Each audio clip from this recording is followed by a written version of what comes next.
BulkLoads Podcast, your number one resource for everything bulk freight trucking. All right, that's the concept.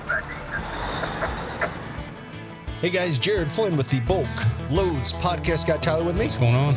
This is the moment everybody's been waiting for. Yep, this is a big episode. Yeah, big episode. We're going to bring on one of the founding members, Tork Whisler, with Barn Talk. If you are not familiar with Barn Talk, you probably will be soon. It's a huge podcast in the ag space. I feel like this thing just blew up overnight. And they just really figured it out. And again, they're doing so much. And we're going to talk more about that. Before we get into the show itself, we're going to do a truck feature like we always do every week. Today's truck feature is Travis Howard with Oakley Trucking out of Texas. I don't think Travis is actually a BulkLoads member with us, but he is one of our YouTube subscribers that won the Carhartt giveaway. And whenever we reached out and sent him the shirt, he sent us a truck picture to be featured. So he's got an end dump here.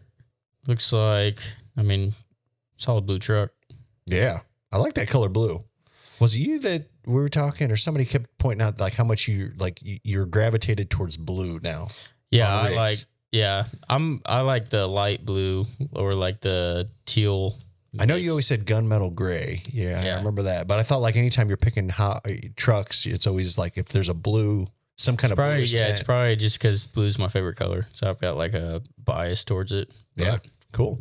Well, man, thank you for sending this in. Awesome picture as well. If you would like to get featured, just simply find us anywhere on social media, but you can send an email to podcast@bulkloads.com or send us anything through social media. There's different messaging ways that you can send us, and we would love to get you featured on there. Want to share another story actually this week. We had a member, Luke Willard in our office. He actually said, hey, could you reach out to this member, Bobby Boyett out of Kentucky? We sent him some semi-SAM books. And I was like, sure. And I really honestly, as the company's grown, I probably don't get to talk to customers as much as I used to. And it's one thing that I miss. And every time I do it and I go on a visit or I go speak with someone on the phone, man, it just gives me gratification to know why we started this business in the beginning. But anyways, spoke with Bobby, and man, he was thrilled that we sent these books to him, or more importantly to his son. He's got a 16-year-old son with Down syndrome, and his son absolutely loves these books. He said every night that he's home, he reads the books to his son. That's awesome. And his son just cherishes them. And man, it was just a heartfelt story that he sent, and just want to share that with you. Garrett will show up the picture of his son with the books. But yeah, if you would like a book, we would love to gift that to you. Simply just drop down in the comments, mention Semi-Sam, and we'll get that to you. It's a no charge. Free. Yep. Well, free. You can also go on Amazon and find them too. But if you want one free, just send us a message. And yeah, we'd love to get that in your hands just as a thank you from us. And again, we feel like we're promoting the industry to generations down the road. It was one of the reasons why I started this book. It was to not just for the present industry, but man, future generations of trucking professionals, and just the importance of that. Yeah, exactly. So awesome. Well, we'll get into the show. Yeah, I'm going to bring on Tork Whisler with Barn Talk. Again, if you don't know, you can look them up. They have a huge social media following. Yeah, over 223,000 on their subscribers. YouTube. Yeah. And I think what caught my eye, we're going to talk about this, but they had a trucker, man, a couple years ago that they brought on, which was actually Jared Holmes, a member of BulkLoads. Yeah. And he got on there, and he's a neighbor of them up there in Iowa. So start listening to this. But yeah, they have a different angle of how they bring these on that has drawn people into the ag industry, but the perspective that they put onto it, it's just a really good show. Yeah. And I like this episode because he dives into what his show's about.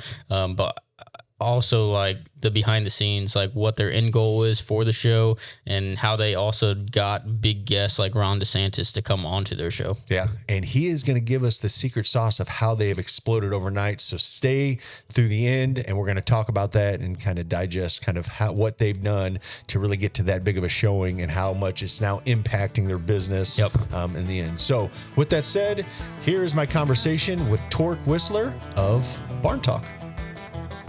Tork, thanks for coming on the BulkLoads Podcast. Yeah, thanks for having me. Glad to be here. Yeah, I was telling a few of our colleagues in here that I was going to have you on, and they're like, "You're going to have one of the Barn Talk guys on?" And so you have a huge fan base in our office. So well, thank you. I appreciate that. Yeah. Well, we're going to get into this and pretty excited to really kind of lay this out. Man, I'm a fan of your all's podcast. I love what you're doing out there, man. You guys are making strides and man, gaining a lot of momentum, which is really cool to see, specifically in the ag space. But really, I guess like just start off like what was the reason behind starting the podcast? So from my end of it, the real simple answer is that I needed Sawyer way more than he needed me, and I didn't want him to know that, but that was the truth. So when he made the decision that he was not going to go to college, that he wanted to, and back up a little bit. So from the time that kid was fourth grade, all he ever wanted to do was play football. He was one of those kids that's what he wanted to do. And if you saw him today, he's a big kid. I mean, he's over 6 foot tall and all that. And people always ask. I was just watching that you guys were talking because you've lost some weight. Yeah. And but talking about like there was a point where you were actually going down and he was going up. But yeah, it's still that way. So I mean, we met. We were ships passing in the night, and I keep trying to get smaller, and he keeps trying to get bigger. But he wasn't that way. Like, he was my size. He was a short kid. He was one of those kids that he grew. He literally started growing when he was summer before his junior year. But when he was a kid, football, football, football. That's what he wanted to do. And his whole reasoning that why he would want to go to college was to play football somewhere. And so, like, the Ellsworths, the Iowa Westerns, the places like that, he figured that's where he was going to go, and then probably transfer to Iowa State because he liked ag, but he wanted to play football. And he got to the end of his senior year, and he ran track too, and we had a visit set up, and a few days before, he said, he goes, I don't want to go. And I said, why don't you want to go? And he goes, well, it's been 2 weeks since I've lifted. And he goes, this is the first time in 3 years that I don't hurt. And he said, I don't really want to go feel like that for the next 2 years, possibly 4 years. He goes, it's not worth that much to me. He goes, I really thought it was, but it's not. And I was like, okay.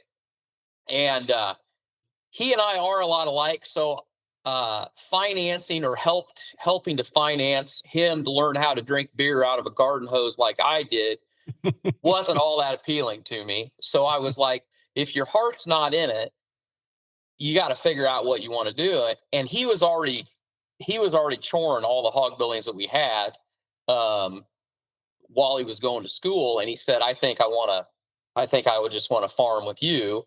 And I said, well, there's not enough here for both of us, but if you're going to do it, you need to build a hog building. And so we decided that if he was going to stay, we needed to build another hog building. And I was working off farm at the time. And I guess I thought that I was going to keep doing that for a while. When you are working for somebody else, you get in this mindset that, oh, I need the benefits. I got a company truck. I've got this. Even when you're at the point where you feel like you've set yourself up to where you could come back to farm full time, it's really hard to take that step because there's that security blanket of working for somebody else. And that's where I was at. I was actually working for the company that we custom feed hogs for to this day. Anyway, so he started, and he was already dabbling in social media, but he didn't really know what he wanted to do. And if he was here, he would tell you that as he looked around, that was when millennial was really just starting to take off, like just exploding. And he realized there wasn't anybody really showing the day-to-day life of animal agriculture and what we did on a daily basis, as far as, with pigs and small scale farm and trying to set it up to get not one generation, but 2 generations to be able to make it work. And Yeah. so he picked up the camera, started shooting, and I thought it was the dumbest damn thing. I mean, I was like, this is going to be whatever. But I didn't, you know, I didn't have the vision. He had the vision. And What year was that? when was it? Yeah. How long ago? So it would have been 4 years ago, is about when he Okay. started, 2020. 2020. Okay. And so he went a little bit, and I mean, he learned to edit. I mean, we weren't hiring any of it done. He was figuring out how to shoot it. The first camera he bought was a Sony A7 III, and didn't know how to use it, but YouTube will teach you a lot, and lighting and sound and all that. And then one day he's like, we should shoot Loading Pigs and you should be in it. And I said, okay, whatever, and I was a little bit. And then we kind of got this rhythm, and we're what you see is kind of how we are as far as our back and forth goes. And it worked. I mean, it worked all right. And it just kind of evolved. And so that was the farm channel. So that was This'll Do Farm. And we only did that for about 2 years. And both of us consume a lot of podcasts. When I was on the road, driving like a lot of guys do, I consumed a lot of podcasts and really liked that format. And both of us, we would joke back and forth that, we should do a podcast. We should do a podcast. And for one reason or another, and I can't remember why we really were, but on our home farm, we've got a barn, and it was a third full of small squares, and we didn't have any livestock. So growing up, we always had a few horses around, and we had a few sheep because there was always stuff that we didn't want to mow. My dad liked having sheep around. I think it was something for him to have us, take care of, or do a reason to bale hay or whatever. And where is this in Iowa? Southeast Iowa, Washington County, Iowa. So we're about 25 miles south of Iowa City, just off of 218 Avenue of the Saints. So, and is this the second generation farm? Third? I mean, with Sawyer, is this now? He'll be the sixth. He's the sixth. So wow. Tomorrow, the 15th, we're actually going to the state fair. So we're getting a Heritage Farm Award. Oh, nice. So this farm was settled in 1853. So we actually have the land grant signed by Franklin Pierce to my great grandmother. Back 1853 is when they settled here. So wow, somehow kept it going this long. So I tell Sawyer that it's all on his shoulders now, not to screw it up. So we'll see how it goes. Pressure whatsoever. So yeah. So you guys started. You guys were consuming podcasts. You guys started talking back and forth, like, "Hey, we should just do this." Yep. Yeah, that's exactly right. So we were up in that barn, and Sawyer's like, "What are you going to do? What are we going to do at this barn?" Because we didn't really use it for anything. The downstairs is full of some old tractors that are on the the list. We should redo these, that kind of stuff. Yep. And we're like, we should just clean this out and do a podcast and call it Barn Talk, and literally talk about what we're doing. And the idea was that the YouTube videos are all 10 minutes to 20 minutes, right in there. And so that's all kind of snapshots of what you're doing. And it's paced for that. Well, it's paced for that kind of media, the people that, they want variety and they want it kind of quick and all that. And we wanted people to be able to get to know us on kind of a different level, like be able to talk about stuff in a longer format. And so it sounded like a good idea. So we cleaned that thing out through the fall. into winter. And we literally sat down and watched every video version of podcast we could, and we would sit there and be like, how wide do you think that table is? What kind of chairs are they sitting in? What kind of headphones are those? And when we started, we used headphones, and we've gotten rid of that. But we went out and bought everything that we saw, and then figured out how to put it together. And when we first started, we had a table that we set across from each other on, and we sat down sometime in February. There was no heat in the barn. It was a decent day. It was probably in the upper 40s maybe, and we're in our sweatshirts and hats. And we shot it. We had a Rodecaster. Well, we still have it. Same. We shot it on two Sony 5300s or 5500s and a Rodecaster. And then we were like, okay, well, how do you edit this? And the only reason that we use Adobe Premiere is because it had the most how-to videos on YouTube. Everybody's like, why'd you pick that? Well, because that was the easiest one for us to figure out. And when we started, Sawyer was editing all the farm videos. And so he said, if we're going to do this, you're going to have to learn to edit the podcast.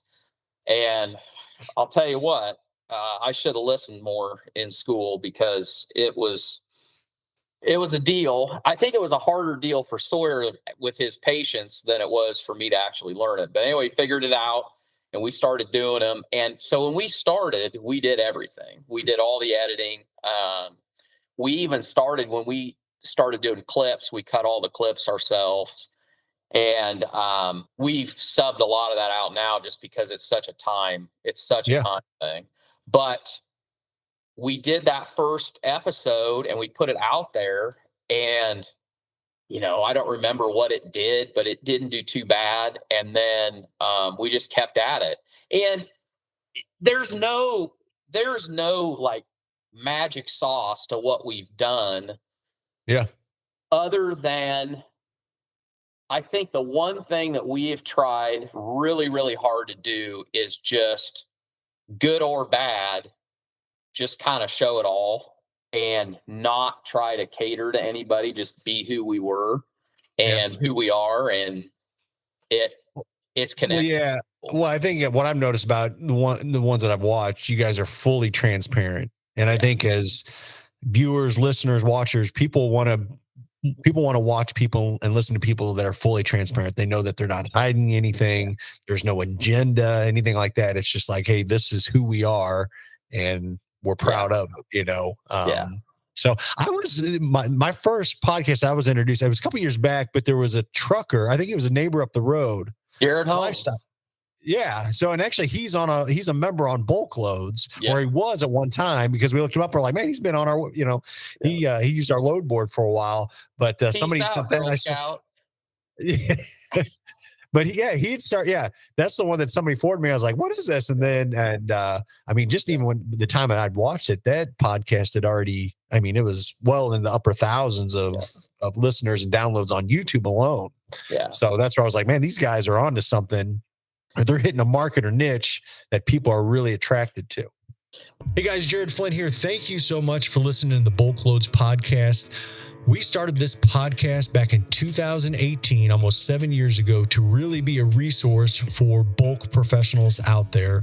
We wanted to be a platform that really is a positive light on our community, but also gives great, valuable content and insights, everything from trucking to logistics, from everything from buying a truck to helping with freight rates. Again, we've tried to put all that into this podcast to give you a very valuable experience for you to listen to and hopefully make you better decisions and grow your business. Man, we appreciate you being a listener on this podcast. But if you haven't yet, make sure and hit the subscribe button, the little bell, and that way you will be subscribed to every podcast that comes out. Also, we would be very thankful for you to share this with your network and social media. Thank you again for listening to the BulkLoads Podcast. God bless. Well, he's a perfect example of we get caught up in this, and you feel like you see people that you see people out in society, you see people in social media, and you're like, man, it'd be great to get that person on, and or whoever. But the beautiful thing about somebody like Jared is he's just a regular guy. Now, granted, he's very opinionated and he has a lot of personality. Yeah. But those are the kind of people that it's kind of a gem, because nobody had ever sat down and talked to the guy on that format. And some love him, some hate him, and he doesn't care. That's just who he is. He's unapologetically himself. But those are the kind of people that we so enjoy getting on, because it's usually they just have perspective, and they're unblemished by any kind of social media success, and it's just an honest, raw conversation, and those are the best. Yeah. We've had some very very polished people on too, and those are fine. Well, speaking of polished people, Ron DeSantis was like, Sure. and I would like to hear your feedback. I would consider one of the probably a very well-known person throughout the country and world to come onto your podcast. Yeah. Like, what was that like overall? Well, very nice guy, very polite guy. We were very surprised. So people are like, how did you get him? Well, as soon as the caucus season started in the state of Iowa, we just the best lesson that we got the first year that we started doing podcasts was just ask. No matter how you think somebody's going to be like, what are you, stupid? Just ask. And DeSantis is a perfect example of that, because we sent out emails. We tried to find, the press email for every candidate that was coming through, and we just sent them an email with links to our stuff and said, hey, we just sit down and we have a conversation, and it's not really scripted, and we'd love to have you on. And if you got questions that you don't want us to ask, or you want us to whatever, send it to us. And we had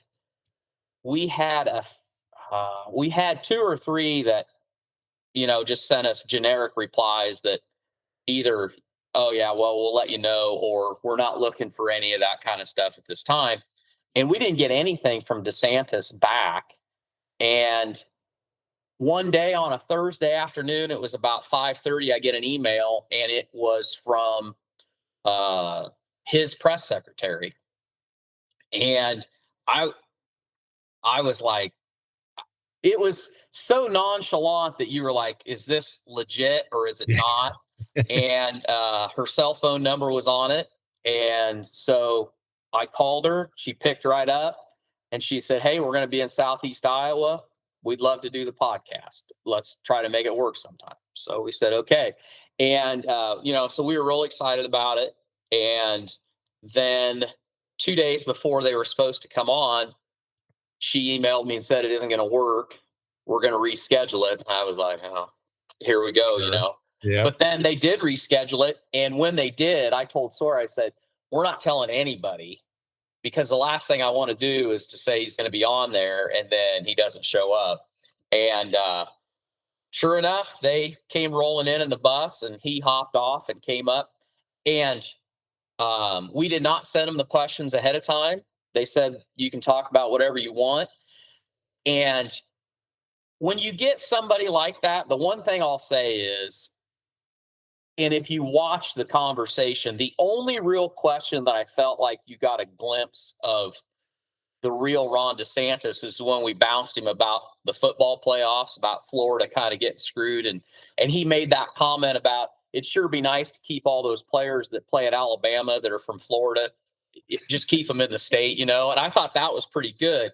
But everything else, those guys, I mean, they put them in a room and they ask them every question 8 ways from Friday. So everything, as soon as you pop that question, they already have the answer. They know what they're going to say. It's Well, I feel like politicians, they're trying to get that gotcha. They're trying to get that gotcha question to you. Like what are they going to get you where, oh, I got you on this one. Yep. You know, it's not a real genuine discussion. So how did he, you know, and I'm, you know, the cool thing about podcasting, you know, a lot of times the content you produce, I mean, it just keeps building and keeps working. Even shows from 2 or 3 years ago. Yeah. Did that show really help elevate Barn Talk to even reach higher levels and more subscribers? Not, we did not, it's definitely not our biggest podcast by any stretch. But what it did was it kind of gave us some credibility when we do reach out to people. You know, they're like, well, you're not fly by night because you had Ron DeSantis on. It did pretty well. I'll tell you, the thing that was most interesting to me about that was just I love bad comments, because bad comments kind of, what people don't realize is the people that love you, you really enjoy them. And we love the community of people that, you know, comment on our stuff and that we message back and forth and all, and the people we've met. But that isn't what grows the machine. It's the people that hate you, because the people that hate you, I mean, they throw that stuff out there, and then the people that think like they do, they feed on it. But then the people that want to defend you, I mean, they go, we don't have to comment. And you probably know this. Yep. You don't have to defend yourself. There's all kinds of people that are going to defend you. And that just goes like this, and that drives your view. Maybe not so much on the original, like the YouTube video or the podcast, but the clips, holy Mother Mary. I mean, it just goes crazy. And Twitter, the comments on that, when they post it on Twitter, I mean, people are nasty. Yeah. They really are. And just one thing that I thought was very funny to me was we took a picture standing outside. It's me, Ron DeSantis, and Sawyer. I know the exact picture. I remember seeing that. Yep. And people bag on him about wearing platform shoes. And he's not a short guy. He might be, I mean, he looks shorter when he's standing next to somebody like Sawyer, but I'm standing next to him and he's a good 8 inches taller than I am. And people were commenting about him and his platform shoes because he had his boots on. And I was like, if anybody in this picture needs platform shoes, it's not Ron, it's Tork, you know. But whatever. It's just funny how people just Yeah. So I want to kind of move a little bit to the content that you guys are creating and talk a little bit about that, because I do love the fact that you guys are shedding more light on agriculture and farming and how important it is. And we feel the same way with what we're doing on BulkLoads, and because we really cater to the agricultural community, the farmers. I mean, it really makes up a lot of our demographics, and we feel like there is a story to be told. And again, it's not as simple as like people don't know where their food's coming from, but like there's a lot that people don't realize about farming and agriculture. Yeah. What you guys seem to really be teaching and explaining what farming really is, specifically in the US. Yeah. I think part of that comes from the fact that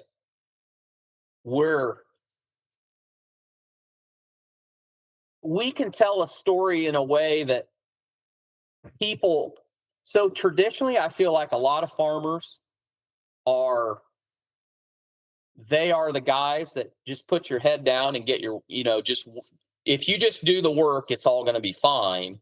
And they're not good self-promoters. They're not real, and they don't have the desire to bring a camera into their operation and show what they do. And they don't want to talk about money. They don't like talking about money and, what it costs or what they make or whatever. So traditionally, any outside education in ag was all done by commodity groups. And it still is. I'm a member of the corn growers, and and the Washington County pork producers, and the work they do is great. The promotion they do is great. However, everything they do, they're trying to walk a fine line, and they really don't want to piss anybody off. And everything has to be vetted, and they don't talk in any generalities, and because they really can't do that.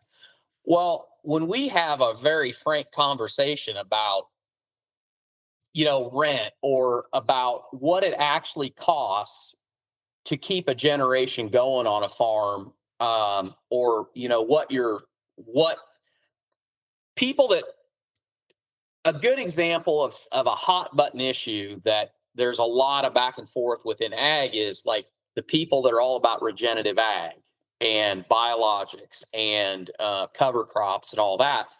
And I feel like those two groups are at odds with each other, because you have guys out there that are farming a piece of ground that's on if they're lucky, it's on a 3-year lease.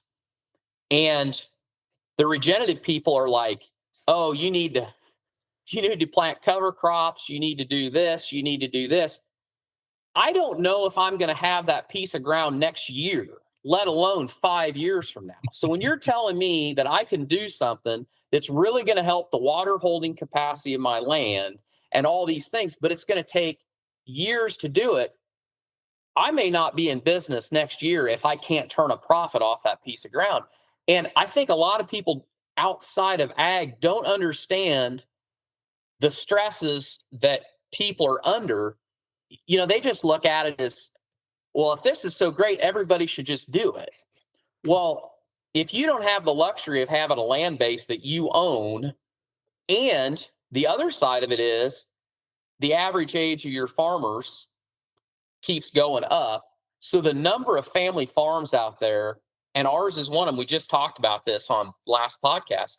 The number of farms out there that are supporting multiple generations, but are also encumbered by absolutely insane medical costs, retirement home costs.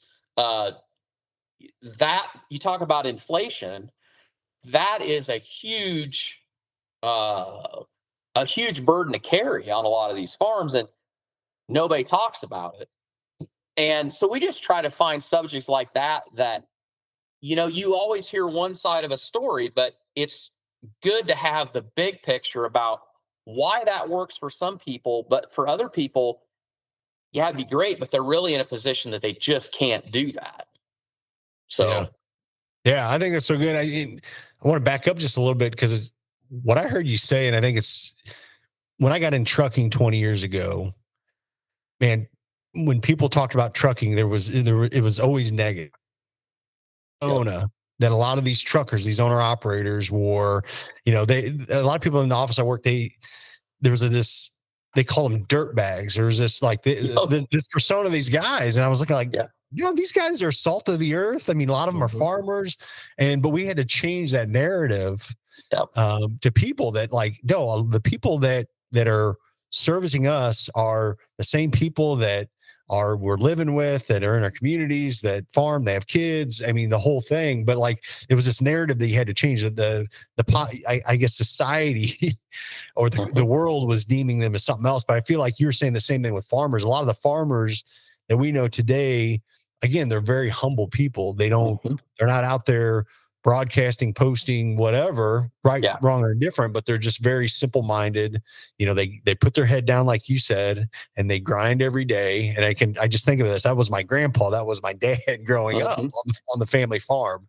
And I think, but that in a way, it's not put more light or shed transparency to the community of what really farming is. And I mean, really the values that it has. Yeah, a simple misconception about farmers now is that we're all just filthy rich, and that all this equipment's paid for, all this land's paid for, and we get checks. Our cats are like this because This is so you could see to the back of the mailbox, see what government check you're getting. I mean, the misconceptions just roll and roll and roll. And don't get me wrong, there are people out there. Yeah. There are people every out industry. there I mean, that are that way. But Yeah. the vast majority of farmers, it's you get to play with an incredible amount of money, but you don't actually hold on to very much of it. It's a very capital intensive. Trucking the same way. It's very capital intensive for the return you get off of it. And it's a grind. It is a grind. Yeah. Talk about a little bit, and I know you talk on your shows, but for someone that doesn't know, can you explain a little bit of your all's operation? Hog operation you guys run in your family farm? Yeah. So I actually grew up right where I am today. And we had 160 acres. We had 120 sows, farrow to finish. And my parents raised 3 boys. I'm the youngest of 3. And raised corn and soybeans, baled a little hay, and raised a lot of pigs. And when I got out of high school, there was an opportunity. So there was an opportunity to buy 240 acres that joined us, and we bought that, and we have that today.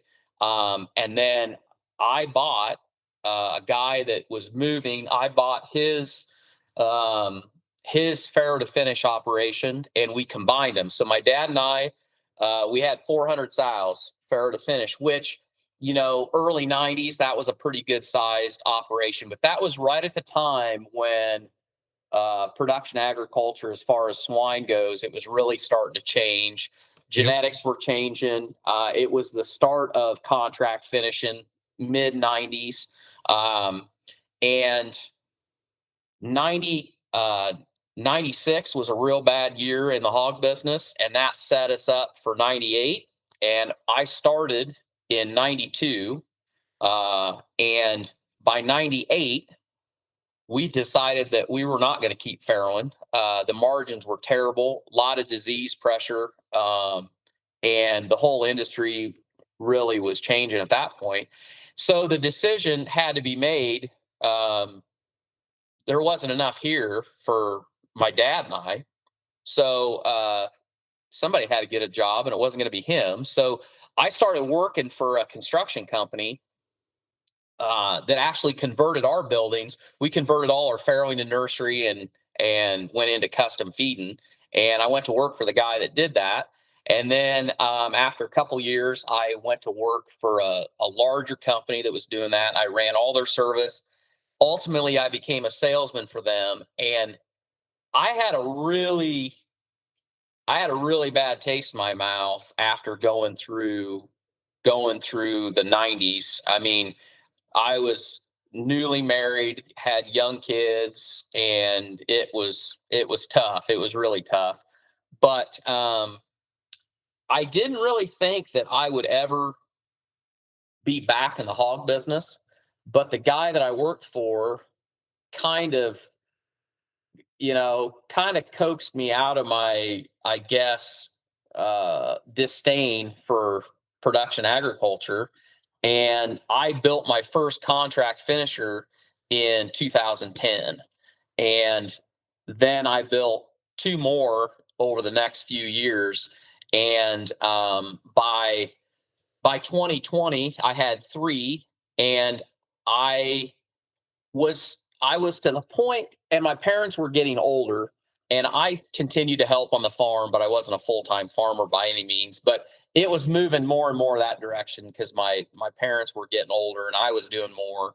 And then when Sawyer came, we made the decision that he needed to build a shed. He needed to have skin in the game. So today we row crop 400 acres.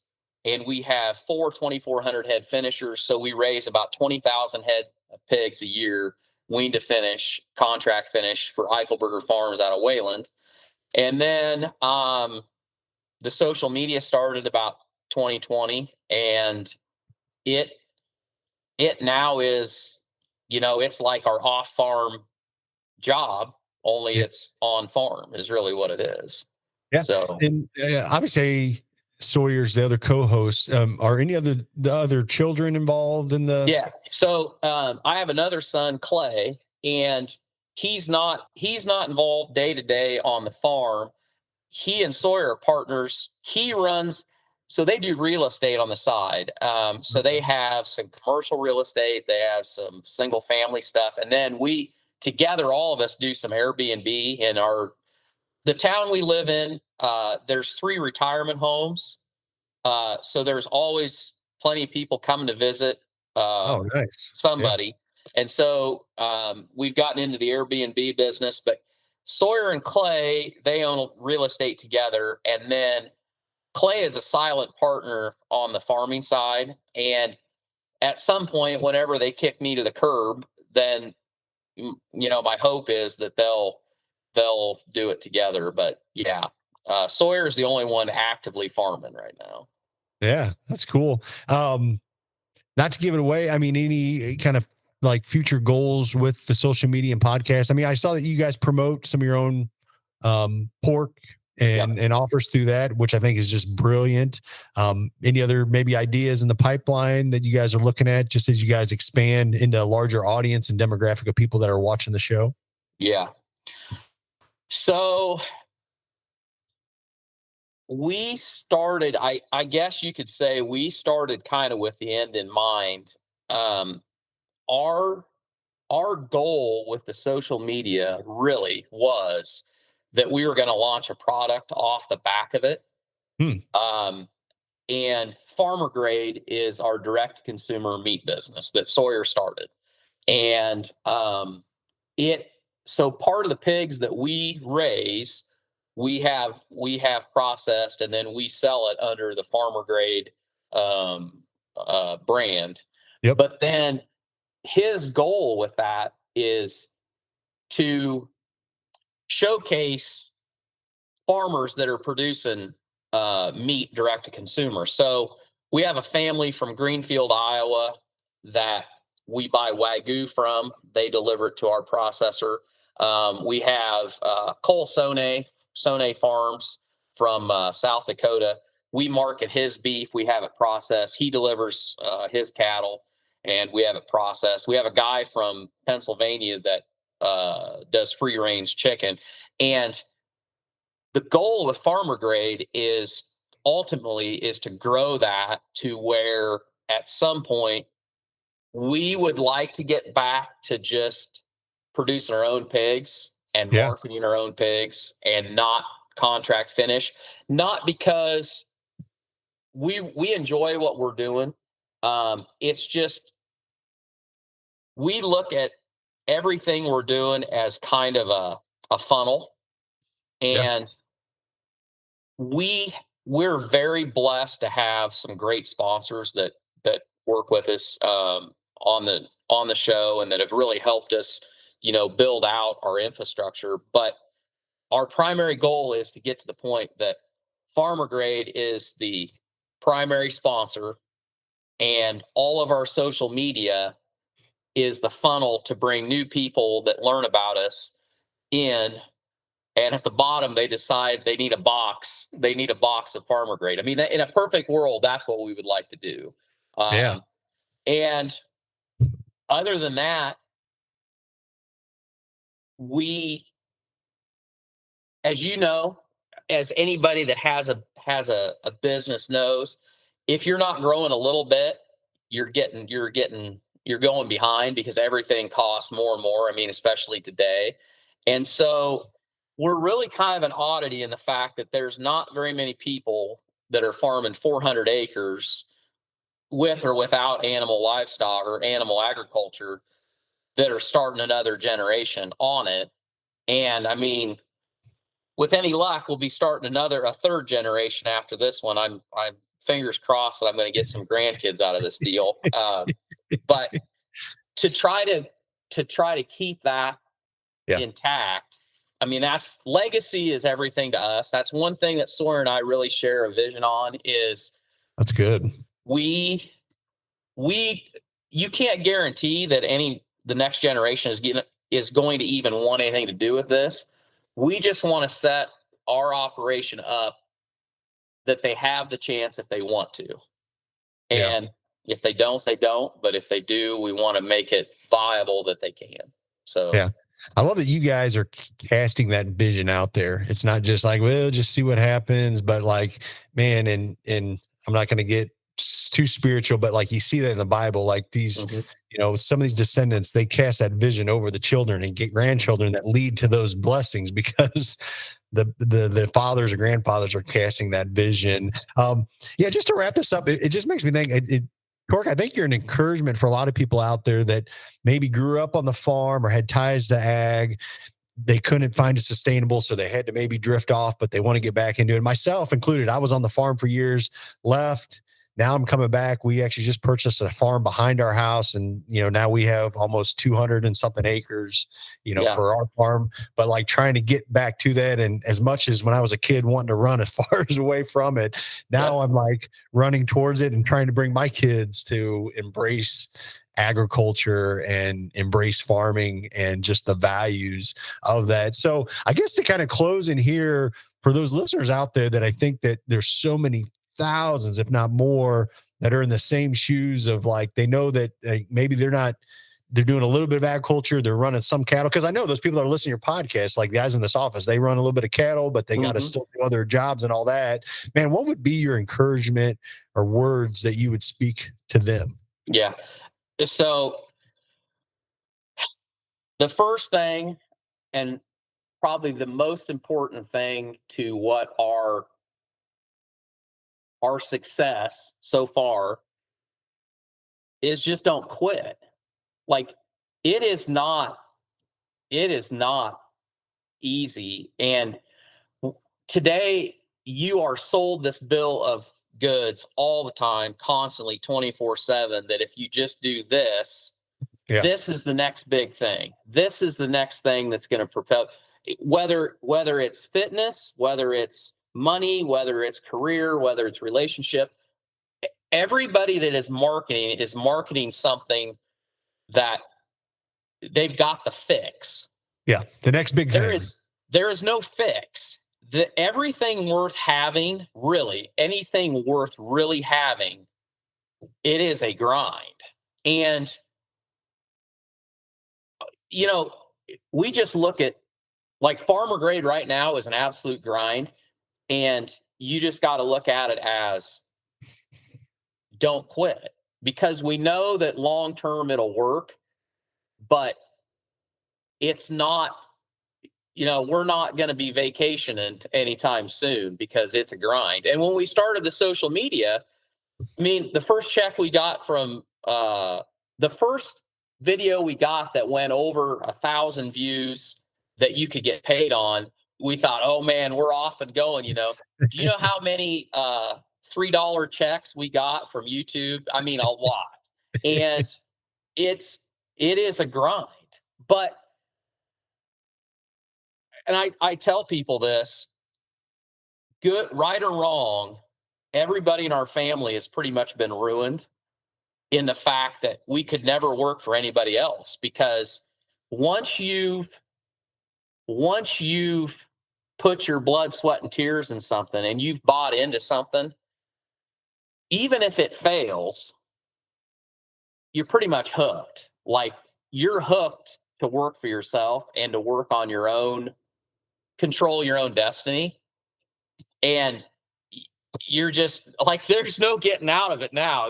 We're stuck because you're spoiled, and just don't quit, and just stay at it. And I guess the other thing I'll say is you can never stop working on yourself, because time management, routine, those two things, routine has done more to help us achieve our goals than probably anything else, as far as pushing out the stuff that is constantly getting thrown towards you that you really don't have time for, but you feel guilty about it. Being able to say no is very important. Now, you don't have to be a prick about it, but being able to say no and being able to stay on your routine, Yep. it really frees you up. it's like Jocko. Jocko is the discipline guy, and he Yeah. looks. A lot of people look at that as it's so hard to be disciplined. Well, it's a lot harder. What happens to you and your relationships and your business when you're not disciplined? And we fail all the time, but we really strive to stay disciplined and just work on ourselves and do that, and good things will happen. Yeah. So good. Last question. This is on a lighter note, and we'll end on this one. And where did the name Tork come from? Oh, geez. Okay. So I'm the youngest of 3 boys, and my 2 older brothers are Todd and Trent. And when I came along, my dad, he wanted all T names. We used to have a sign out at the end of our driveway that said LS and 3 T's, Lawrence and Shirley, this'll do farm. And so I'm 53. My dad was 52 years old when I was born. Oh, so there's wow. a big gap between us. And I have to say that because when I say the rest of people like, there's no way that can be right. Well, it is. My dad was a fighter pilot in World War II. He flew P-51 Mustangs. He flew 55 missions over Europe, bomber escort, a P-51. And for part of that time, his wingman, his last name was Torkelson. His nickname was True Torque. And that's where he came up with Torque. So that's awesome. Yeah, and it's real handy because when you go to the tire shop, you get a tire fix. You go pick it up. There's all kinds of tires there. It says L. Williams and J. Black. But when I go get mine, it just says Torque. So it's always easy to find. Yeah, that's awesome. Yeah, I mean, you're the first Torque I've ever known. So yeah, very cool. Well, Tork Whisler with Barn Talk and Farm Grade, man, thank you so much for taking the time to come on the BulkLoads podcast. Man, I could just tell this that, I mean, your heart and passion is in for this industry like we are. And man, it's good to have another friend that's promoting agriculture out there. And I mean, just really getting it on the forefront for people to see and get a grasp of. So, man, thank you so much for coming on, and God bless you. Yeah, thanks for having me. Always good. See ya. Well, you heard Tork talk about it, but there's really no secret sauce. Right. Like, they just really started asking guests to be on the show. Yep. And they had a different perspective, and it just grew organically. So I think that was just reassuring to me, because some people, you see some of these podcasts, and especially we have one, and now we're reaching 30,000 followers, but he was saying that they just kept asking people like Ron DeSantis to come on, and then some of these guests. And again, I think the way they have the show, it really draws people in. So there's so many referral based, people that listen to the show and then send it to other people. So, man, I think it was just interesting that, man, they didn't do anything unique or creative other than other people. So yeah, if you've ever thought about creating your own podcast, I think you can apply the same methodology to any business decision too. Like, you don't know unless you actually, ask. And it's just, the more you take risks, the more you'll know. But I like their whole setup with just, it's in that old, barn, like the whole, I don't know if you want to call it vibe or whatever, but it's just so cool. And it really engages you to where you can sit down and watch. I mean, they have hour long episodes that you can watch the whole episode, and, they're talking about farming and educating users on how, farms actually work, but specifically their operation with pigs and stuff. And if you listen to Tork, the guy's pretty smart. Yeah. I mean, you can just tell by talking to him in his shows, like, the guy's pretty intellectual smart. But I love that the reason they started this was with the end in mind. Like, they realized that they could use this as a platform to promote their meat business, selling farmer grade, and that if they could build this ecosystem of follower subscribers, and they sprinkle that in, and it's paid off. Seems like more farms are doing that, doing the direct to consumer. Yeah, it's almost like a reversal in the industry. Like, this is how stuff was done, even 50, 60 years ago, directly from the farmer. Well, then corporations come in and mega food suppliers and all that. And we've shifted, but now we're shifting back because people want to know where their food comes from. Most people want to buy direct, and people will probably pay a little bit more to buy direct from the farmer. Yeah, exactly. Because they know they're getting better product, less processed, but also as a farmer, it's gotta be frustrating whenever you, sell your product for a certain price, but then walk into the grocery store to see the end product, and it's a much higher price selling to the consumer. So that's got to be frustrating too. Yeah, cool. Well, Tork, man, appreciate you coming on. And man, thank you for what you're doing out in the industry and promoting agriculture. Man, you're doing a phenomenal job. We'll put the links to Barn Talk in the episode notes down below. So if you want to jump over there, and you can follow them on that. So a couple things before we close out of here, man. We know the industry keeps getting tighter. We say that on BulkLoads, we're a little of a lag indicator. We start seeing signs really June, July, August of a little bit of a slowdown. Yep. But we know guys were even seeing that pinch earlier. Man, I know this economy is going to rebound, but I know that cash is on short supply. Man, if you need help out there, reach out to us. Number one, on BulkLoads, I think some people too, you got to start cutting expenses where you can. Yep. And you just start looking at your bank statement. Exactly. I've been there, done that, man. But like, if we can help you out in any way, if you can't afford BulkLoads, man, reach out. We want to help you however we can. Like we want to keep you going, keep you finding the freight you need. We know harvest is now at peak season, so we're seeing an influx of loads coming up on the board. So if you need help, reach out to us. We'll work out with you. If you need to find a load here and there, or if you just need to use it for, we have different subscription plans. We would love to get you set up on, but if you just need help, I want to help you out. Don't get frustrated and give up. We can help you there.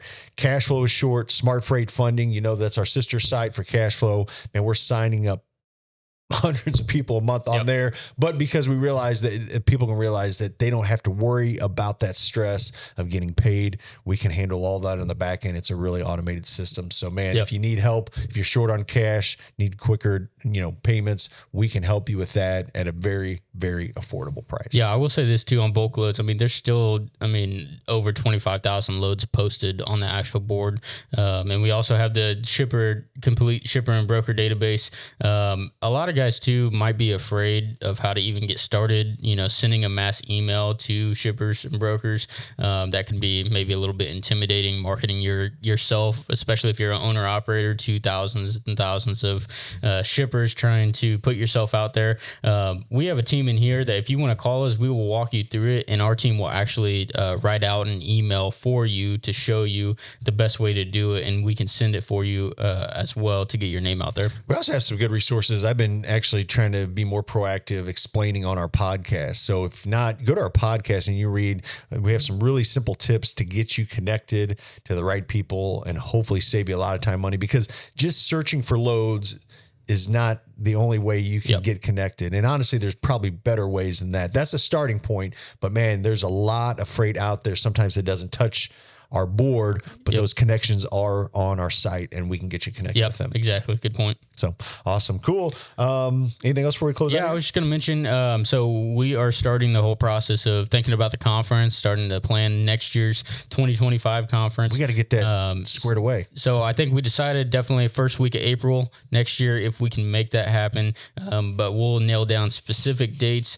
But what you can do to get on the list right now is just go to bulkfreightconference.com, enter your email, and you'll be notified whenever tickets go on sale, any updates are made, whenever dates are picked, everything like that. So you can be actually in line and you don't miss out on your ticket. And Garrett will put that link down below. So, and it's a really easy lift. Just go down there, click on the link, subscribe, drop your email in there. That way, when we get everything lined up, the dates, schedule, all that, you'll be on the email list and know exactly. Yeah, you don't want to miss that. There's every year, it just seems like afterwards, people are like, man, I heard all this stuff. I wish we could have come. I wish I would have known about it. I'm like, I don't know how else we can promote it better than what we're doing on our podcast and on our website and through newsletters and all that. But you don't want to miss it. It's an investment that will pay off 10x. I promise you that. So cool. Well, last but not least, like I said earlier, we know the economy is tough. We know people are hurting. We know that there are a lot of people that need help, and we want to pray for you. If you would be so kind to let us pray for you, simply send us a prayer. Or send us in a prayer to prayer@bulkloads.com. And man, we would love to we have a team here that prays over those prayer requests. And man, we want to be a part of that and lift you up and help you. Man, we know that God listens to our prayers and he petitions that. Sometimes he doesn't answer the way that we specifically want him answered, but I promise you there's scripture that shows that he answers prayers. So man, reach out to us. We want to be a part of that process. And Tyler, you want to close us out? Yep, I will. Lord, we come to you this morning just thank you and praise you, Lord. We just ask for a special blessing over this country and nation, Lord, with the election coming up, Lord. I just ask that everybody who's getting anxious about this election cycle just gets peace. Lord, I ask that you just bless all those who are traveling, delivering feed and food, Lord. Everybody in the trucking industry, I ask that you just keep them safe. Anybody who is going through any struggles right now with finances and this economy, family issues, anything like that, Lord, I ask that you just bring them peace, and you just give them the strength and the courage to continue on and letting them know that you are there with them, Lord. I ask that you just bless all of our members and all of our listeners on this podcast, Lord. And I ask that no matter what, everybody that we interact with, Lord, there's no doubt in their mind that we serve you, Lord. We know that you are a big God and can do big things, and we love you. Amen. Amen. Thanks, Tyler. Thank you as always for listening to the BulkLoads Podcast. If you know someone that can benefit from this, man, we would be honored just as simply if you share this to this. Also, if you haven't yet, click on the subscribe button down in the lower left-hand corner. That way you don't miss an episode. So thank you very much for watching, and God bless.